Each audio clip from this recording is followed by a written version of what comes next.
Yep, go for it. Okay. I'll be pointing at you as well. Don't be. Well, hello, people of the internet and those seekers of truth and understanding, as best as we're capable as human beings to do.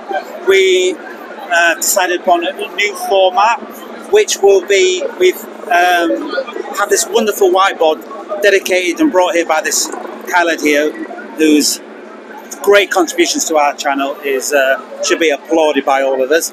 And we had this idea of asking the world the questions. So they've written on here some of their inquiries about reality.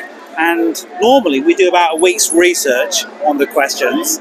So our obvious lack of knowledge may be very apparent, but we'll try to always give a view and an opinion which is still based on sincerity and merit.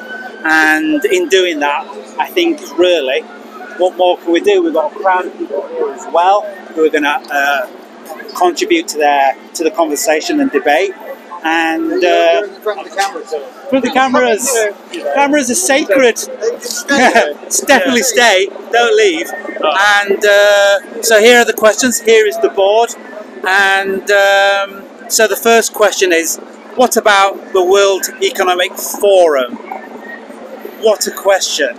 I mean, wow. What would you like to give a concept to the World Economic Forum? I don't know too much about it, but it seems a bit Yeah, I think we're not asking for details here. It's just because, as I said, none of us have researched in advance on this, so it's just basically your impressions of it, no matter how vague as yet. It seems very corrupt. It's very corrupt. Pardon? Very corrupt. All right. World Economic Forum is a group of millionaires and billionaires who have met together to appoint themselves the government of the world. Nobody invited them, nobody elected them, but surprisingly few people actually question their moral authority to set the agenda for world politics. They claim quite openly or from stage to have infiltrated most of the world's governments. And you can recognise that by the fact that Boris Johnson, for example, used to use WEF slogans such as Build Back Better, signalling really to everybody in the community that he's on board with their programme. I can't think of any, well, both your governments, Bolsonaro is against it, for instance, in Brazil, both your governments actually actively oppose it. The most astonishing thing about it, as far as I can see, is the fact that it's been done without anybody particularly noticing that something extraordinary is going on. We have a guy who looks like a Bond villain. He dresses like Emperor Palpatine with a peculiar leather tunic and a bizarre magical medallion around his neck. You stand here in front of the board. Yeah, bizarre magical tunic around his neck. And looks like Blofeld from the James Bond series. Sure. So we got an idea. A lot of people have been disapproving of the World Economic Forum. I don't think it's been not noticed. You know, people like Bill Gates and similar who have been or very much involved in, let's say, their scheming, are kind of villains on YouTube. Largely, so I don't think they're ignored. My brief two comments might be two things, right? One is that if you don't have strong principles, then somebody else is going to lay out their principles on top of you, and we're going to swallow them whole. Okay, and people might not like this, but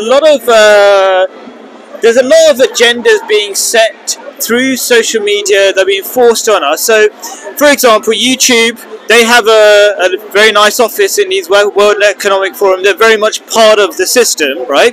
And they have, they force us to, like, you cannot say anything like COVID, for example. on YouTube, and you cannot say anything about being homosexual or transgender. These are all things that are off limit according to YouTube, and by extension, I think that could be part of the World Economic Forum's agenda, because I think they're YouTube and the World Economic Forum are aligned. So my brief point would be, if you don't have strong principles that you believe in, and not just believe in, have sound reasoning for, then somebody else, and it's always before the World Economic Forum, there were all sorts of other powers, corporate powers, okay? They're just clubbing together to become even more powerful. So we have to have strong principles, and number two, we have to have strong community.